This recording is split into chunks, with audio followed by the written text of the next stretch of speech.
Neve and company passed by a village evidently pillaged by the Nilfgaardians. From afar they had heard cries, but as they drew near they recognized them not as cries of grief, but as cursing, cries of anger. Give him a proper walloping, the scoundrel! Mercy, good folk!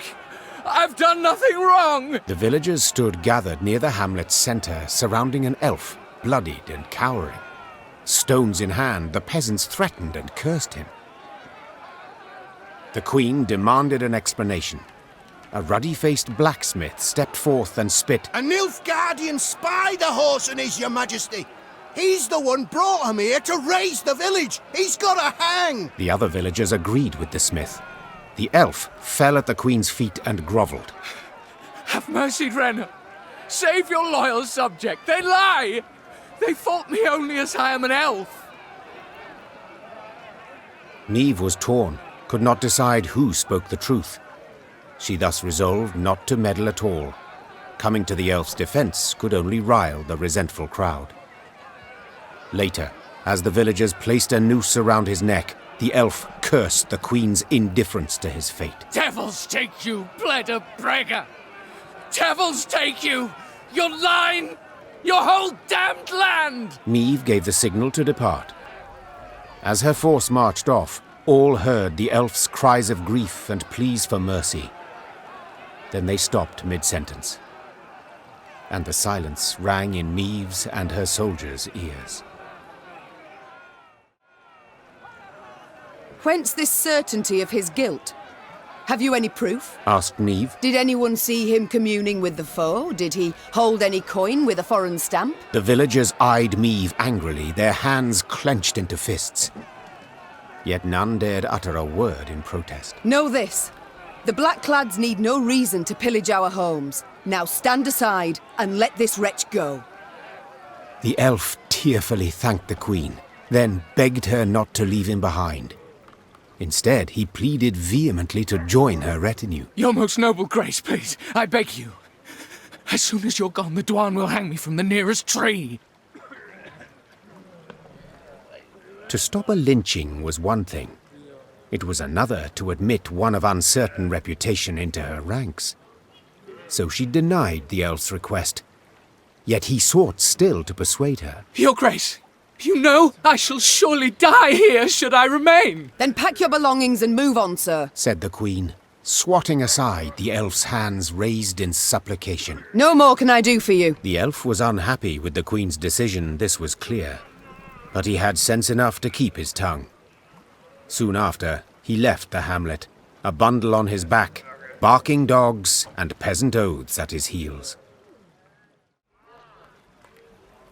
So be it, said the queen after a moment's consideration. Find the quartermaster. He's to put you to work.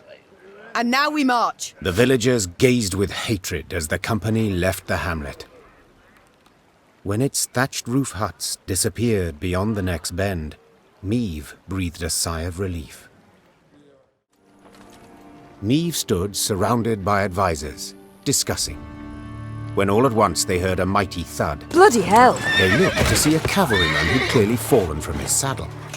The men who'd witnessed the blunder began to jest, only to choke on their laughter, as the wretch, having risen to his hands and knees, began to shake and vomit blood.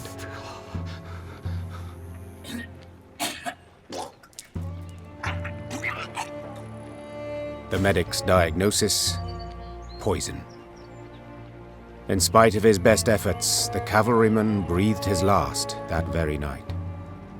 Soon, several other riders developed the same symptoms, and at the last shared their comrade's fate. All were buried at the roadside, beneath an old willow. This looks to be no coincidence, Reynard said, gravely. Our stores of water. Someone's poisoned them. We must find the fiend.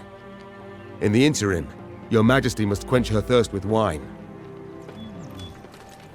One evening, soldiers brought before Neve the elf she had saved from a lynching.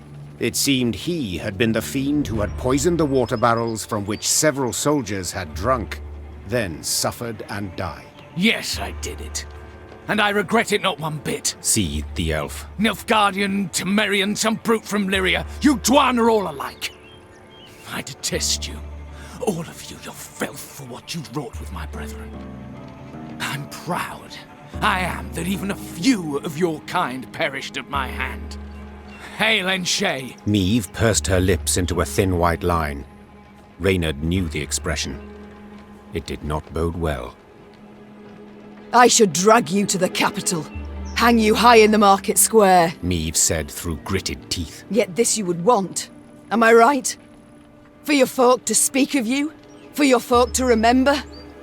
Well, you shan't have it. You'll hang here, in the middle of nowhere, with but crows to witness it and then pick at your eyes. It was a summary execution. No sentence was read, no last wish observed. The elf's corpse then hung long at the roadside, as none came forth to claim and bury it. One traitorous head less than we had afore. I swear it, your majesty. The elf was scheming with the Blackclads. The gods be witnesses. You've shown yourself to be merciful, milady. I fear the Blackclads won't be so inclined. Not in the least.